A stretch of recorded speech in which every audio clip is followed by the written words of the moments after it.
ایک شخص قضائے الہی سے وفات پا گیا۔ اس کے عزیز و اقارب رونے لگے۔ تب ایک سمجھدار آدمی آیا، اس نے کہا تم لوگ رو کیوں رہے ہو؟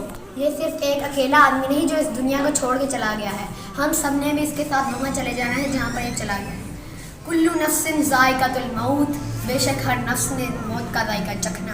انسان کو اس بات پر رونا نہیں چاہیے کہ کوئی مر گیا، انسان کو اس بات پر رونا چاہیے کہ وہ اس دنیا میں پاک صاف ہو کر آیا تھا، اور جب وہ اس دنیا سے واپس جا رہا ہے تو گناہوں کی غلاظت کو اپنے ساتھ لے کر جا رہا ہے۔ انسان کو چاہیے کہ جیسے وہ اس دنیا میں پاک صاف ہو کر آیا تھا، ویسے ہی وہ اس دنیا سے پاک صاف ہو کر جائے۔